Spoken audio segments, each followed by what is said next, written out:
Welcome everyone, Destiny Movie Night Hangout. I'm your host Mike. Marlon. Hey Marlon. Hello. Hi, guys. Lee Zander. Hey guys. So today we're doing Movie Night Hangout on Black Mirror.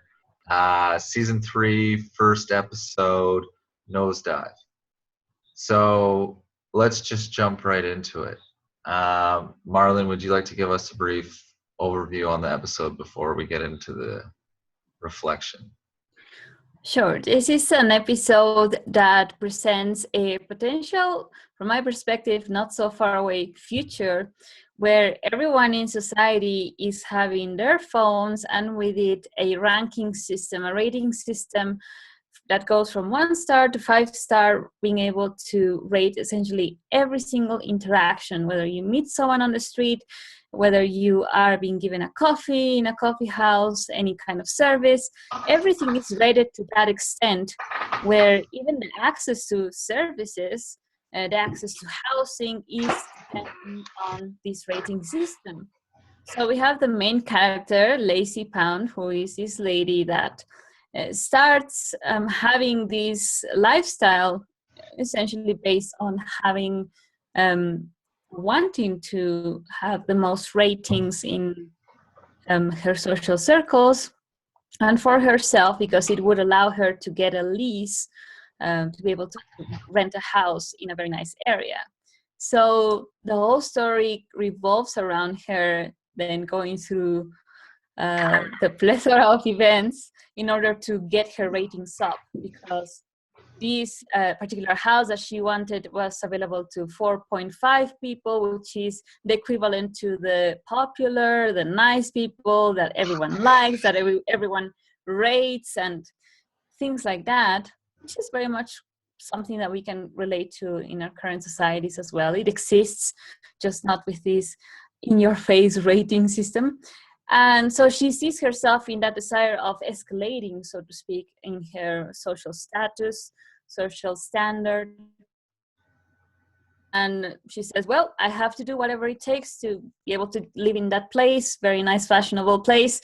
And the whole story then leads us to see what she starts doing to get there.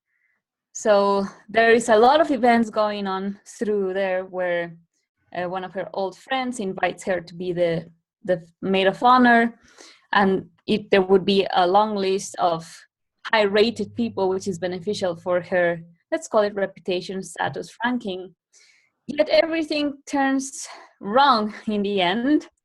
Here is a spoiler for sure, but what we will be focusing on here is kind of looking at how we relate to this rating system, the kind of characters that are presented in this episode particularly, and how it relates very much to how we operate in our minds. I mean, here it is very in your face, a rating system where people, smile at each other and look at each other's feeds, just like we have social media and likes on Facebook, all of that. We already have it. But to see to what extent we are willing to push ourselves to belong, to be highly rated, or how we fear being low rated based on the characters in this show. What else would you guys add? I think for the purpose of this hangout, that was a very succinct overview of the episode for anyone tuning in who hasn't seen it. Let's just jump right into some questions here. Lee, what was like a strong point of self-reflection for you in this episode? Yeah.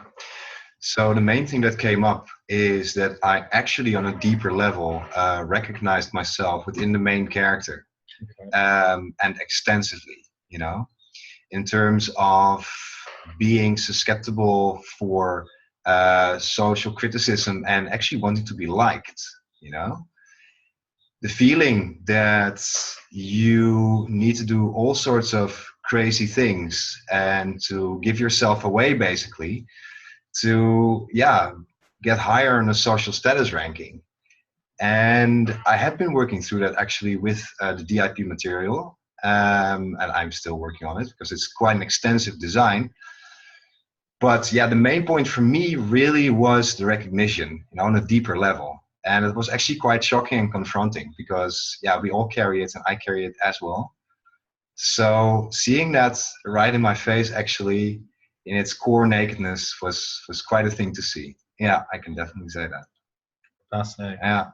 How about you, Marlon?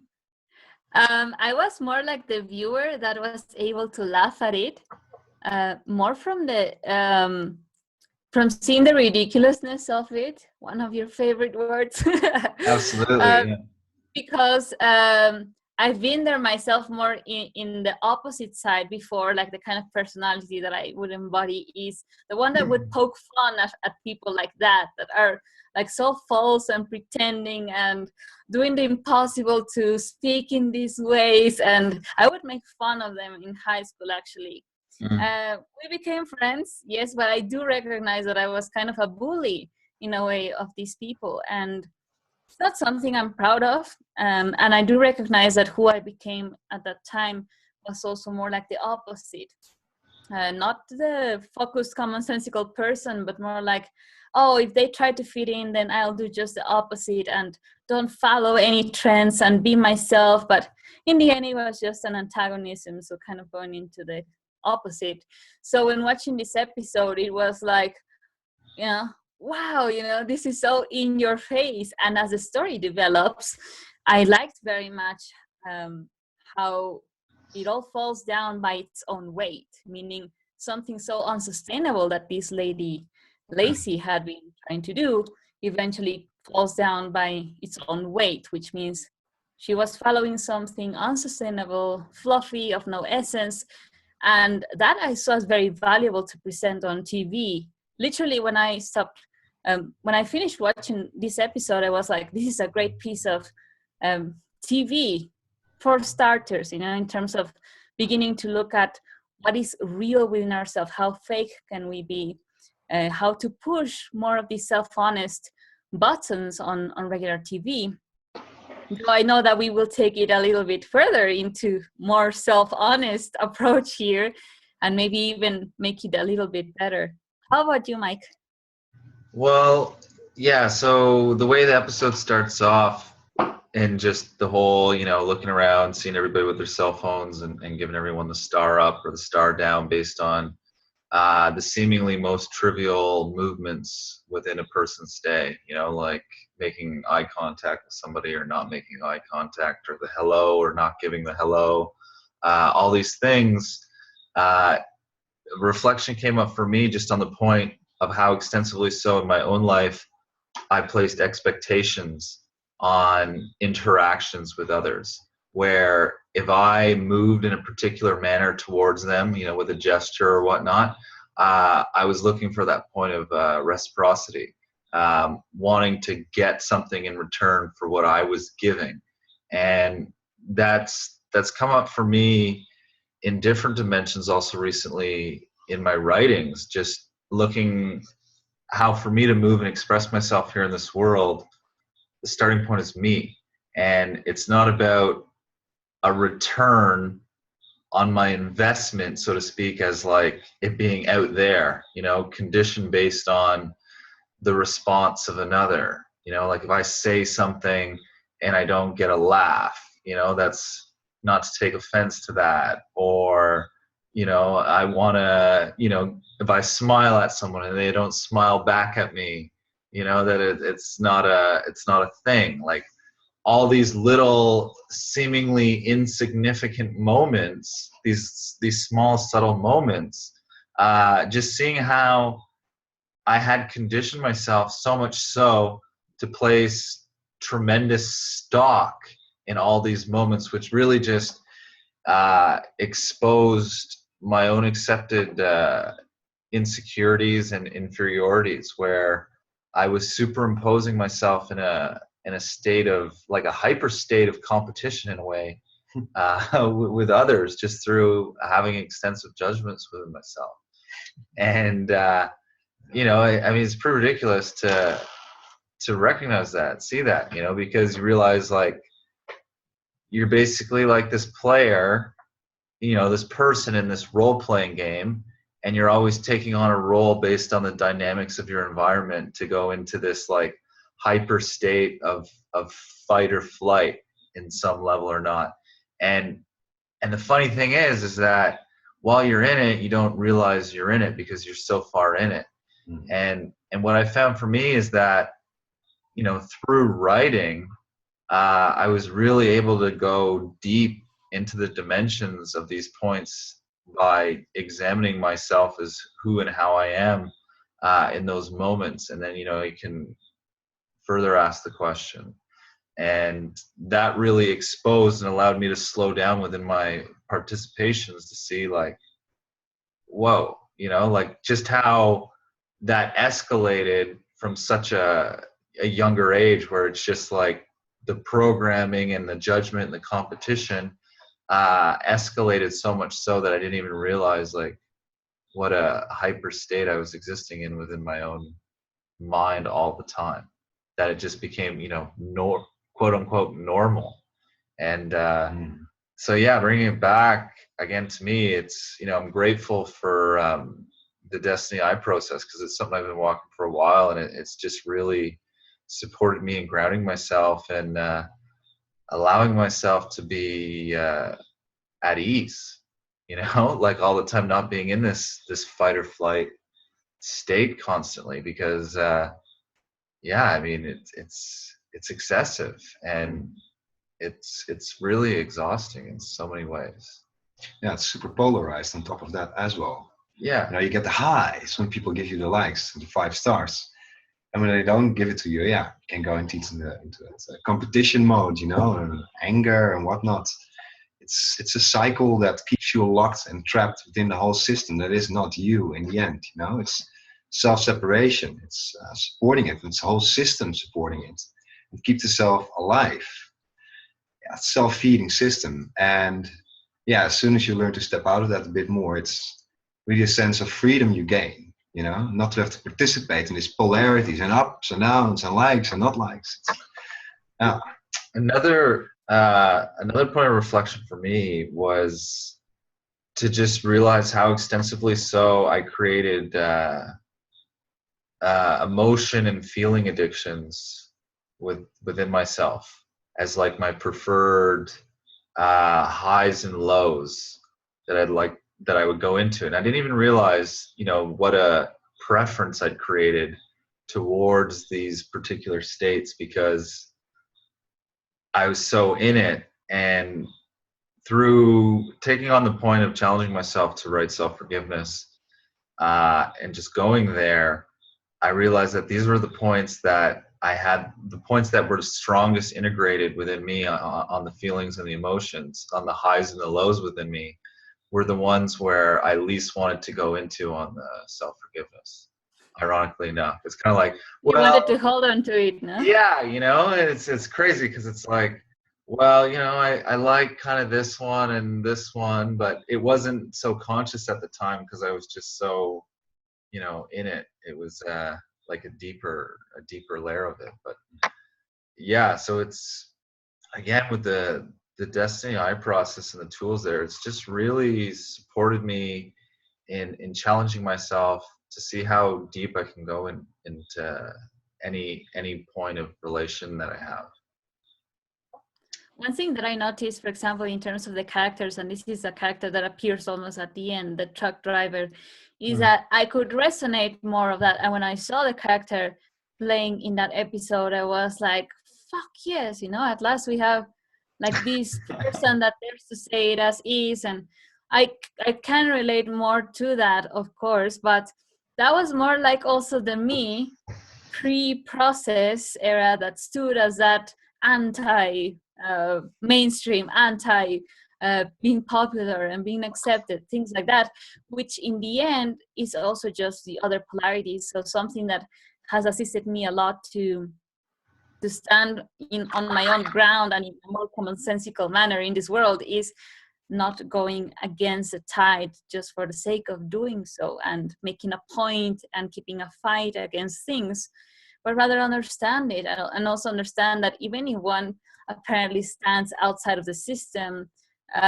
it's really not doing anything. It's not really contributing to change it. In this case, the rating system, for example, that lady, the truck driver, wasn't doing anything to extend her perception about it and her own life experience, because the kind of job that she had and probably lifestyle, she's more of a loner, which I can see now that I was more of my design as well, to remain like very secluded in my own bubble where I say goodbye to the world and I mind my own greatness in my mind, right? So that's what I was able to then understand, and also be cautious when I look at characters like these, to then see, well, why am I resonating with her so much? And if that is entirely supportive. Because if we really wanted to make a difference in terms of how that society, which is very much our society, is working, it wouldn't be a matter of saying, well, I drop out of it all and get off the grid and say goodbye to the system. I've been there, done that, even in intention, and it's not the way. You only get lost further down the rabbit hole with no real influence or input into this world to make it something more breathable and livable for you and others. So, for example, in terms of rating systems, social media, the design that I have, or that I'm still walking through, is not be part of it at all, like not wanting to participate in all of that, the likes, whatever. No. But I decided, and also because of Destiny, I decided to be part of it and share stuff that I know that I can stand by and for. My own writings of others, blogs, stuff that people can scroll up in their feed, and instead of seeing, as we see in the show, like these photos that are just placed there to have the 5-star ratings, no, something that really challenges you and that in any way can start developing a form of looking back at ourselves and what are we doing? Is this what we want? Is this what we want to treat each other like? So I can also relate very much to then not standing outside of it like the truck driver, or being just like bitter about everything. I can very much relate about it as well, but deliberately, I say so very clearly because it doesn't come natural, okay? This is something that one does in awareness of, I decide to share this, not for the sake of the likes, not for the sake of whatever, this is who I am. And that becomes the way in which I interact in the world. And it's so different than, meeting up someone and wanting to be liked and going through the expectations, which I also did in my own way. But instead of that, just letting go of these expectations, and as you were mentioning, Mike, the investment that sticks out, a reward system in interactions, and just be you, like being able to express oneself, and in that way being an example of how we can change our social interactions as well, as minimal as they are or can be. Totally. Totally. Yeah, another point that, well, to relate to what, to add on to what you're saying, what you first started saying with how the trucker character resonated with you the strongest there.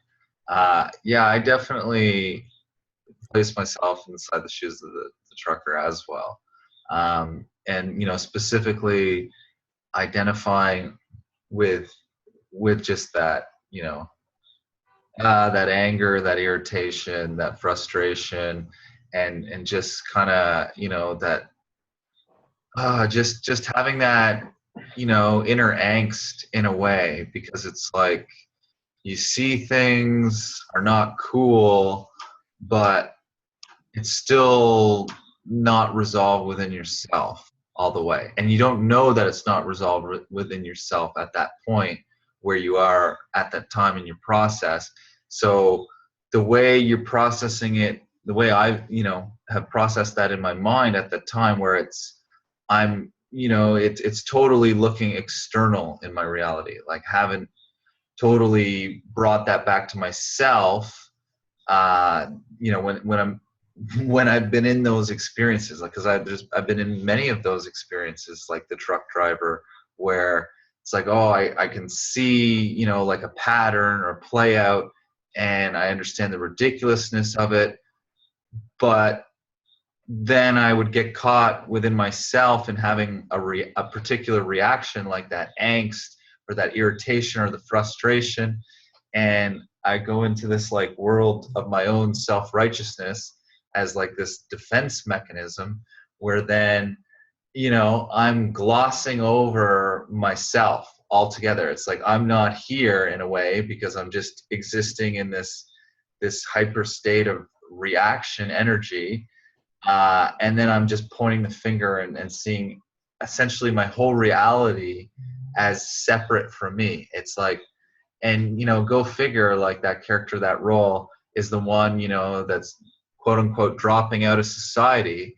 When you look at the relationship dynamics that are existing within your mind, when you take on that point, you are literally like so disconnected, disenfranchised within yourself as all these points that are also you. You know, it's just like the disharmony within your words is just this, you know, like this fucking heavy metal kind of slasher, like rah, like fuck man. It's like constant antagonism and fighting and blaming and pointing Yeah, fingers. yeah. I was there, done that, and I was it to the T. I mean, I was the kind of person that would become like this nice intellectual that would be able to point out to you every single detail of why everything is fucked, and stand on my pedestal and say, you all losers are doing it all wrong. I know what's right, and that's it.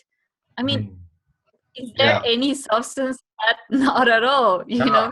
So Yeah. it is such a humbling thing to realize this and to see, why do we become such characters in the first place? Yeah. Why do we polarize ourselves this way? Well, Yeah, it's funny because actually I embodied both polarities. So that created an inner conflict, of course, because there's also at the same time, you know? So outwardly, I was still sensitive to the social criticism and wanted to be liked, etc. So outwardly, I could not stop myself because I was so deeply programmed of wanting to be liked, you know? But inwardly, I lived a very different existence. You know, there I was this critical intellectual who was against the herd, and we have to develop ourselves and our individuality. And at the same time, hi, how are you? You know, wow, that gave me massive inner I conflict. conform. Not cool. It was not cool. So yeah, you know, especially having embodied both polarities at the same time, learning how to step out of it to become more aligned with yourself in that regard is, yeah, it's really a release. Yeah. this you guys are reminding me of a reflection I had a little while ago. Just on how, looking at how through the years I've worked with information, you know, just kind of at a mind energy level, taking on like the polarization of, you know, the smarter you are, the dumber you are, because it's like you go into this, you know, this state of like, look at my IQ, I'm a this, I'm a that, and then it's like I have all the names in the book for all of you, but it's like really you have a lot of names to call yourself, and it's like how much you hate yourself in a way, but you don't see it. It's just like, no, they don't even understand. Nobody understands but me, you know? And it's so funny. It's like, oh yes, like I'm so intelligent, but I cannot connect, explain anything to anyone. And it's so funny because it's like, well, yes, I know all the words, but no, nobody understands me. And it's like, well, you know how funny that is, because it's like someone with like a very basic vocabulary, a very simple outlook in life, you know, can communicate like core principles, core values, and can live a very simplistic, like full, sustainable, like quality, substantial life, and be totally self-satisfied. Now, you know, you get this person, and because this has been me in like both these worlds of example I'm sharing here, where it's just like being a sponge, like just thirsting for more knowledge and information, just being like, oh yes, like soak it in, soak it up. And in a way, not really having a practical application for all of it, but making that practical application just me as this persona of like, oh, the intellectual, the scholar or whatever.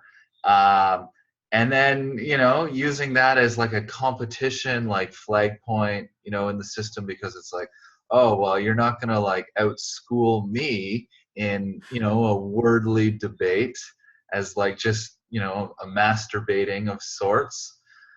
Masturbating of sorts. Oh, geez. Yeah, a bit of a slip. But that's exactly what it is a bit of a slip, you know, because while I was like in that kind of attitude framework, it was like building up this character of me as just thinking like, oh, this is the character of me to just be powerful in this world, and you know, becoming a just real nasty abuser in the process.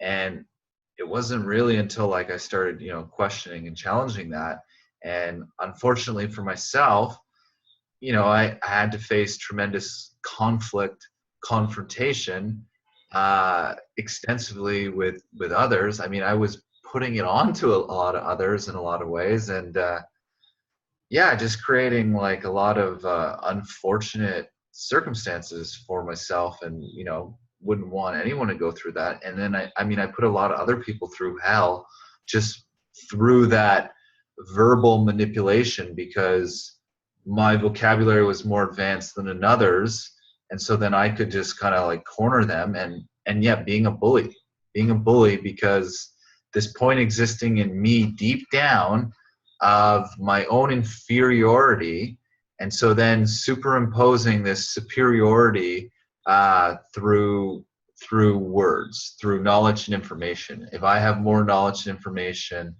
I'm more powerful, better, like this winner-loser relationship, which showed those very points existing within me as this winner-loser perception of myself. And that attitude, that way is just exhausting. Like, it's, when you're in it, you're never really totally at rest. Which is the same as this rating system. Yeah, no? I was just going to say. Yeah. You give yourself 5 stars the whole time. Something like that. Yeah. Yeah, it's like giving yourself 5 stars because really, you know, you feel like you're 0 stars. Exactly. Yeah. So it's like lying to yourself at such a level of deception that you're in your own delusion like so far that, you know, hearing anything anyone else says is extremely difficult, because you can twist and turn anything any which way, because you know, you've been doing that to yourself, contorting yourself so extensively that you know, you're just embodying that point of manipulation so extensively that I mean, it's a real challenge point, really. So what do you do from there? I'm sure people are wondering, if anyone's watching who feels like that's them, or they're very much there in that point. I mean, in fact, you're watching this, dare to go into self-forgiveness. I mean, that's really a stepping stone to opening up your world, your reality, because forgiveness is a very, very much a point of giving to yourself. And, you know, giving to yourself, realizing that it's also like a letting go of what you've accepted and allowed unto yourself. But also, you know, for everything, it's just a way to settle the water within yourself as who you are, because, you know, we're all it here. We don't have to superimpose all these layers, levels, degrees of separation by creating this like fucked up mathematical system where it's like all this different labor work going on in these compartments, containers, in this way where it's not just this harmonious flow, like your brain is just everything's all interconnected as one open communication channel. And yeah, so it's just, you know, removing like the dissonance. And forgiveness, so I'd say it's just like do it on everything, but make it practical. So it's like when you're participating in a point, you know, ask yourself, who am I within this? Like, what have I been doing? Or like, what's my attitude here? Like, what comes up? Because it goes always just so extensively personalized to ourselves, in the sense that we've created the emotion, the feeling, the impression, the thought, the this, the that, the whatever, the association, go back to a long ago memory. Like it's just, our story is so detailed and unique to each of us. So it's really in investigating our own story that, we continue our story into, the solution. Yeah, and basically the underlying layer is social comparison within this episode. Yeah. And using self-forgiveness to step out of that, to get to know yourself better in the end is revealing. I mean, get to know yourself within this as well. Self-deception. Tell me about the first time you heard about self-forgiveness. I never asked you about that. Yeah, well, it's basically when I came here. Okay. Yeah, that's a different story for a different hangout. But I accidentally rolled here onto the farm. And I just got to know Desteni and the whole self-forgiveness process here on site in the Mother Hub. Okay, but okay, yeah. I'm gonna pry a little bit, everyone here. So like the first time, like what came up in your mind? Were you like self-forgiveness? Like, do I need to forgive myself? Don't I just have to ask you for forgiveness? or like? Well, the first association I must admit was with the religious. Okay. To be forgiven of your sins. That stuff. So, but I was very open and willing to try and test it, because I was very much seeking for an answer, basically. And for 12 years, I've been prodding and probing religion, spirituality, psychology, and whatnot. And here I stumbled upon self-forgiveness. So it's like, let's give it a try, see where it goes. Yeah, and it's been an amazing journey since. Cool. Yeah. Marlene, what about you with self-forgiveness? What was like, tell us your little story, your self-forgiveness story. The same thing, basically relating it to religion. Mm-hmm.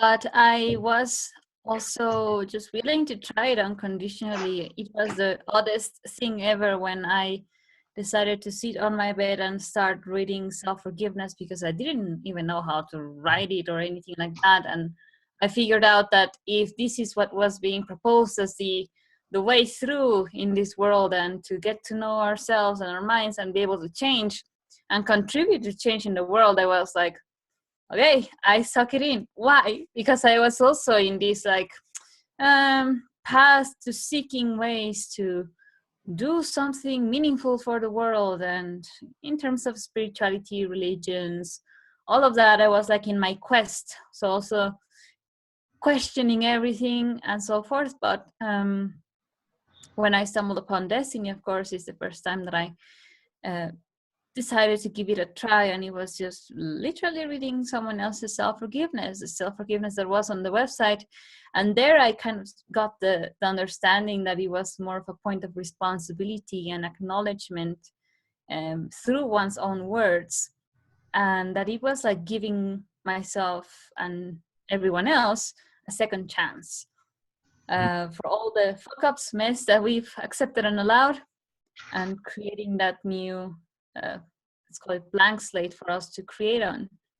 So I know that it's not like the most approachable thing for most people. A lot of resistances emerge in relation to this term, but if anything, I simply say, look, it's not about, if you cannot understand the word forgiveness and there's a religious association, just look at what you're saying in that statement and how you are deliberately writing out something that you want to take responsibility for, acknowledge, face, accept, recognize that I've done this to myself, to others. How am I going to stand up from this? So it becomes very powerful. And it is so that I find it very difficult that people say, oh, I can change without it. Yeah, it's fine. I can just jump to the correction. Because then we just kind of glide over really getting into the core of ourselves and saying, how the hell did I create this? How the hell did I allow this? What kind of contracts did I sign up for in my blindness of an experience, right? So it's not a nice or pretty process in the sense of you see the depth and reality of yourself, but it is a very necessary and at the same time very liberating process, because then you're just not bullshitting yourself, sorry for the word, deceiving yourself, but deliberately opening it up for you and also for others when you want to share about it as well. Mhm. Yeah, an extra cool thing is, you don't only get more self-understanding, but also others, because you see the process, you understand it, the basic blueprint of all these designs and programs. You get to know it through yourself. So what better way to get to know yourself and others, In the context of this episode, we get to see how there's people that fall into the rating system more than others. We can talk about the character of the brother, for example. But in the end, it does depend to what extent we decide to give power to these things. Like in this main character, Lacey, her whole life revolved around having these ratings going up for other series. And so it's the same with our minds as well. The values that we have, what we give attention, substance to in our day-to-day living. What are we doing every single moment? Are we seeking to evolve our images and our experiences and seeking for the next high and living more in the mind rather than saying, well, how can I better myself? How can I contribute to creating something for me, for others, that is of real substance, meaning that it's sustainable, that it's not this idea imposed by society, media, etc. So that's where, through this process, one also takes that directive role, where you decide who you become. You're no longer being driven by what everyone else is doing. And it might seem in a way like going against the tide in some aspects, but at the same time, you know that you're no longer, as I was, for example, just criticizing or judging people that were the achievists, as I would call them, or those that seek success all the time and the popularity.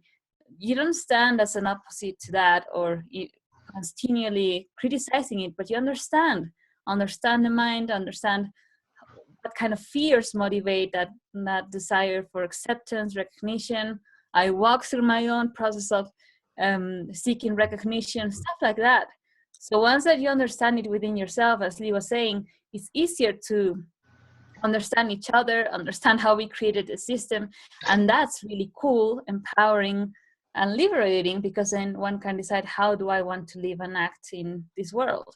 Well, that's just it, because it's like, wherever you are on the earth here, there's points of participation for you here. At the most very basic, we're participating within ourselves all the time, as breath, as movement, to the most basic of functions. Like there's things happening all the time for us. I mean, just by the very nature of being, a human in the body here, there's things to do, like just putting it so simple. Yeah. Just by having a mind and a body, we have something to do. Like it's just, I mean, it's like, the most amazing like video game ever.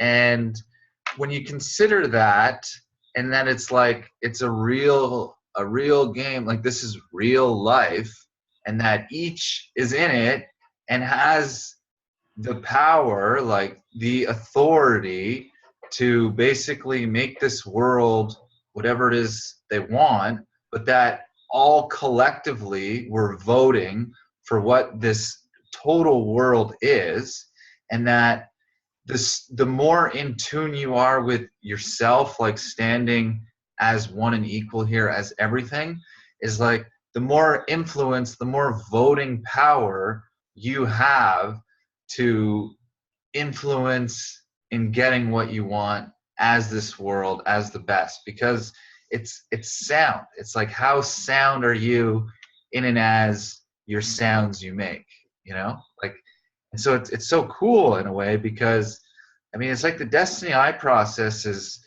we could call it like the wizard process, really, in a way, because it's working with your words, your sounds. It's like sounding self-forgiveness, and you get specific on it, because as we look about what we've accepted within ourselves and in our mind so much, is that we have been casting spells against ourselves in so many ways. And it's just so fascinating. Like everyone's their own worst nightmare. Like there's no greater nightmare than ourselves. Your worst case scenario is the life you have created. And it's just like, oh fuck, really? Like shit. No, that can't be. Like I did it to myself. yeah, because then it's like, wow, fuck myself, and then it's just that spite game of just like, no, like, yeah, point of reflection within that, in seeing my dark mind at different moments. The tendency comes up there, has come up sometimes where it's like, oh, like that's like exhausting. Like I don't want to. It's like I don't even want to deal with it because it's so embarrassing in a way, shameful. It's like, oh, that's just like, yeah, that's not cool, but that's my shit. And it's work. It's work to change yourself. It is. It's not. It's so different from just like going with the flow of whatever stimulates you in the moment as a point of reaction, because you're making a self-willed decision to do something that's not motivated through fear. And But there, for example, it's also, we make it seemingly easy to just go with the flow and with the trend. Like, for example, this lady in the episode, she's going with the flow of what most people are apparently doing, wanting the ratings, doing the impossible to get the most. But in the end of the episode, we see her downfall. She goes through this downward spiral of essentially everything that she was suppressing and having to fake. She bursts it out in the worst of the situations, creating the consequences of her ending up in a jail type of situation. And if I was in that position, and I think that all of us at some point have been there, where you just can't keep putting up the game or the character any further, and you say, you know what, I'm done. But how we usually react to those moments in our lives is we just shut down, get in depression, and don't stand up. So what you learn to do in this process, and let's integrate that into this episode, the lady could from there be at the right moment in the right circumstance to start being willing to look back at what she allowed herself to be and become, and from there decide to change. Like those seemingly awful, worst nightmare scenarios, that's where the most potential of change exists, because then we've proven to ourselves that it didn't work. We cannot sustain it. It was fake. It wasn't real. Now I can create myself.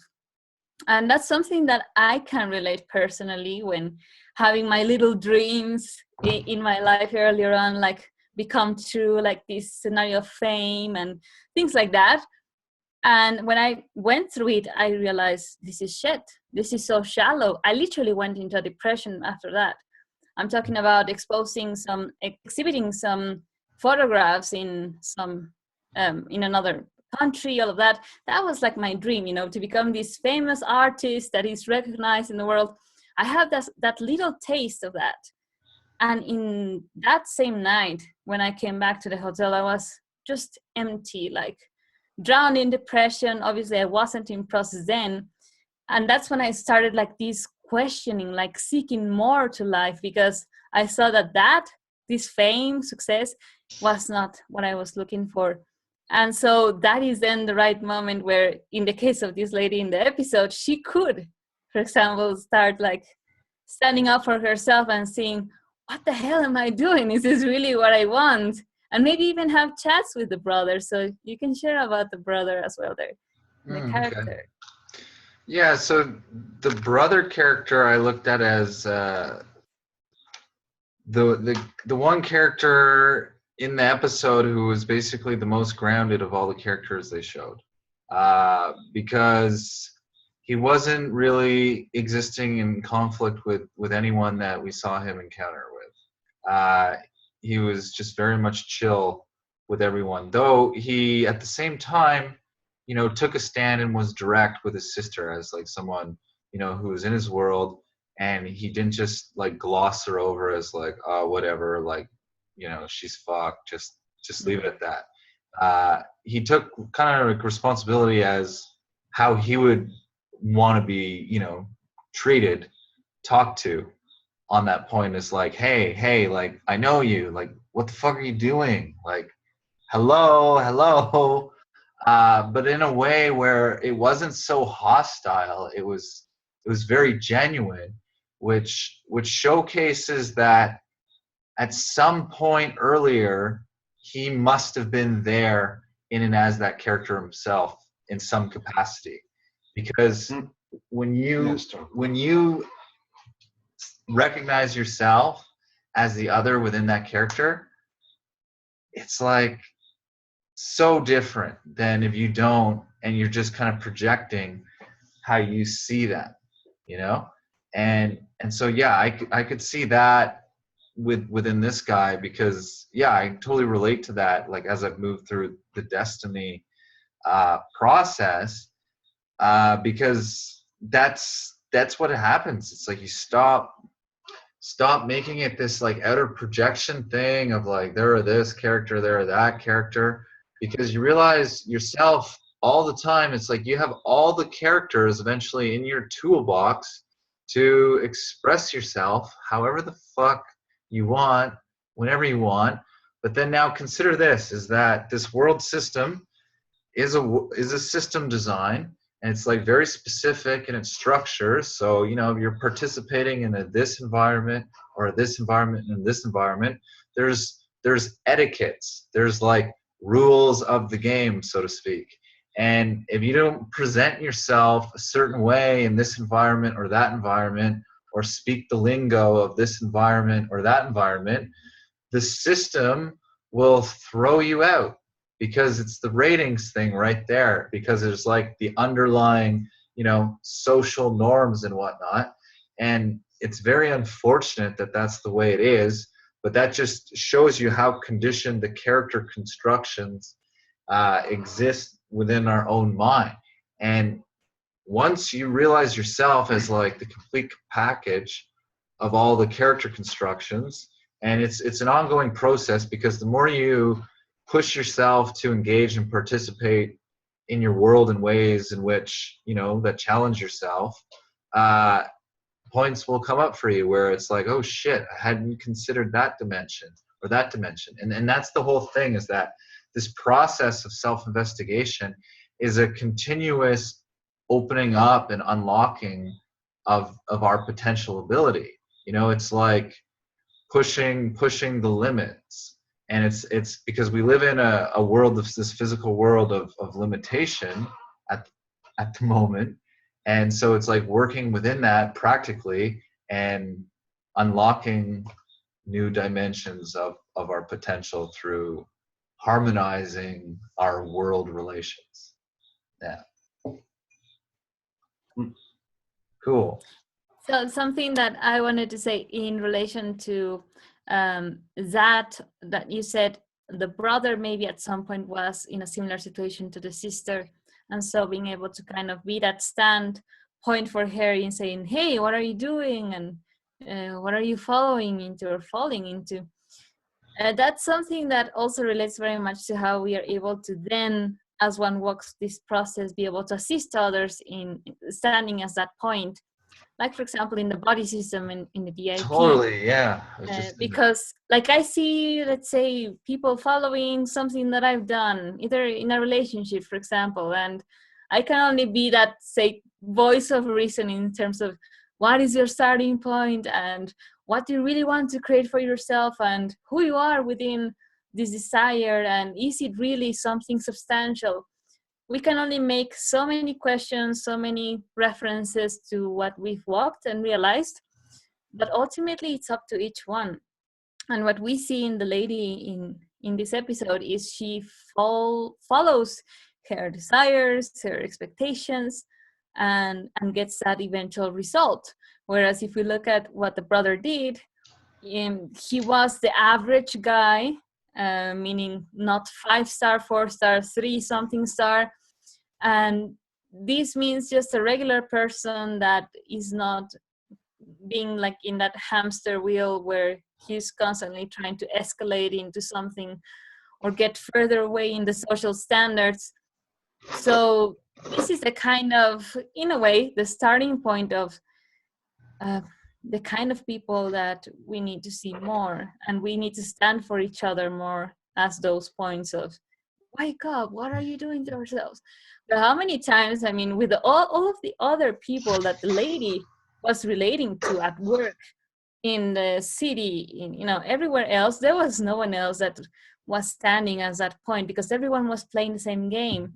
And that's how we go like caging each other into these fallacies really of characters. And this is something that I realized in myself when I meet people. And you know, sometimes, yes, it does come up in me like this little resistance of knowing, oh shit, they are this or that person and they're so rich and things like that. And that's when I deliberately decide, I'm me, I'm going to express myself, and that's it. Now, this is what you get. And it's so nurturing to see that it really doesn't need, I don't need to play something else but myself, speaking common sense, creating a communication that is substantial, even with simple things. And that's when I've proven to myself that my appearance or the fact that I shave my head or things like that really don't matter at all. What matters is who we are, and in that moment where we approach someone or get to know new people, things like that in our everyday. And that's how I think that we can make a difference. And if we look at what you mentioned of how this system already is embedded, or embedding this rating system by default, that's how we can be in the system but not be it at the same time. In the sense of, yes, at times we have to follow certain standards, protocols, whatever, the politics as we call it, but at the same time be that uniqueness of saying, this is me, this is real. That's it. If I go through something, I'll deal with it myself, but here I am being the best version that I can and stand here, you know, this is me. That's challenging, but it can be done. And it's very rewarding, I'd say. What's so fascinating about it is that everybody knows it when they see it. When you stand within and embody a point, it's like you're fucking it. And that resonates. You know, there's a ripple effect there. Because that's you standing as the sound, you know, the fucking current. It's like you're not being pushed with the flow, because you are like the generator of an as the flow, like the stream itself. And so even if it's like you're playing this quote unquote role or whatever, going into a character, if you're standing within the character, embodying it as yourself, that comes through even as you act the part. And so always in this recognition, this point, even it's like, oh, other people are this, playing this character or that character, it's all cool. It doesn't really matter in the sense, because you speak to the beingness of the person, like as them as you. And so it's like you talk to their integrity, you know, like their purity, their innocence, with the same like unconditional regard you have for yourself. And so in that accord, it doesn't matter. There's no expectation on like the reciprocity, you know, on the give back that you get, or because that's like the smarter, dumber polarity character, where it's like, no, let me tell you this, and like looking for like, oh, well, thank you, you're so intelligent. Yes, like I never heard it that way. I'll just reprogram myself according to that. Like, why didn't you just give me the like 1-2 upgrade? You know, like, you know, and it's we're so full of that. Like as Mikey said the other day, we need realness, you know.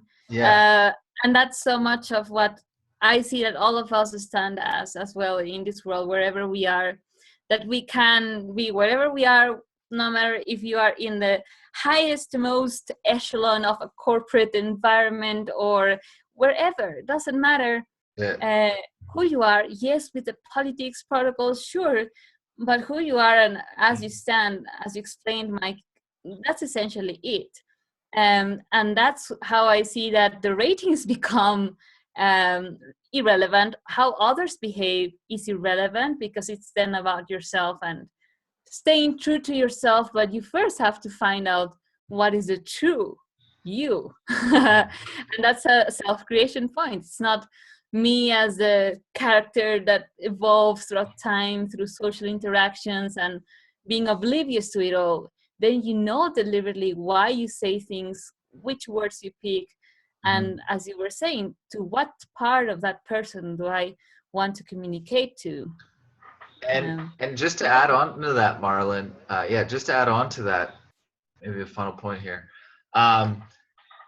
Bring the ratings back to yourself as a point of self-competition with yourself, as a point of self-improvement, as, you know, like this way to play and work with yourself. Because, you know, everyone's like, we're all organic robots. So this is like an RPG, a role-playing game. And so, you know, it's like we have skills, ability. It's like, oh, well, how was I able to communicate about that point? And it's like, well, I really, you know, stammered over my words there. And it's like, well, why did that happen? It's like, well, you know, the word thesaurus and synonym, you know, I didn't know those so well. And so I couldn't relate many words to what I was saying about that thing. And, you know, you look into the specifics of your participation on whatever it is you're doing. And so it's like us as music, as like the program, the code, well, beyond that, the life, the music, the song, the dance, the expression, we get to play with like fine tuning our notes as our movements, because that's like what we are here, is in movement, in motion, so much so. Yeah, cool. As long as you do not judge yourself on your ratings. Well, check this out. Yeah. It's not to get lost in the judgment, so, but like to be self-honest with yourself, and to call a 3 out of 5 a 3 out of 5, and not be like, there's no such thing as 3 out of 5. It's like, I'm perfect. You know, it's all good. Like everybody passes no matter what. Like there's no standard. Like, I mean, it's important to have standards, you know, like push yourself to the highest potential. So it's kind of like, you know, you want to see how good you can do anything. Like, you know, you push your physical capacity. Yeah, so it's not like this, like, oh, I'm gonna take like karate lessons. It's like, that's my punch. No, sure. It's like, is that as hard as I possibly could go? Well, maybe that was my hardest today. And it's like, that was not satisfying. Yeah. You know, self-perfection comes, of course, with perfecting yourself, you know, so to get those 5 stars. I just mean to say is, if you notice your performance is a 1 or a 2 star, for example, or even 3 or 4 star, but not a 5 star, you go like, oh, fuck, I should have done better, and I suck, and I have to work harder. You know, that's basically what I meant. So to be mindful of not becoming self-judgmental, because I recognize that for myself as well. Okay. But self-perfection, for sure, go for it. Yeah. Yeah, there's a humbleness involved in that, and to me, it comes hand in hand with self-honesty. If we look at this rating system and making it the most useful for a self-corrective point, self-awareness point, sure, it would be cool if we can be that self-honest and say, you know, I did a 3 in this, or you did a 3 in this, but be able to explain why. And yes, not taking it personal, or, oh my God, I failed, I suck, I won't ever do it again. Why did I did it? That's like the double layer judgment that leads nowhere. It only adds more shit to the thing, and it's not constructive at all. So what we have to also develop is like this constructive and solution-based mindset, wherein if we, for example, in a service, we give a 3 or a 4 to explain to the person, hey, you know why I did this? Because let's say you're in a restaurant, the food was really not fresh, The service wasn't the best, and I'm sorry, but I'm being honest with you on this. I give you the feedback so that you can check it out next time. And if we did that, we wouldn't be compromising ourselves so much in the sense of, I need them to give a 5 because they can rate me back again. And that requires this self-honest approach in all of us. Totally. Yeah. Totally. Final thought or final words. Any? Yeah. Final words. Final words. Yeah, just watch this episode. It's awesome. Cool. Really awesome. Cool. Yeah.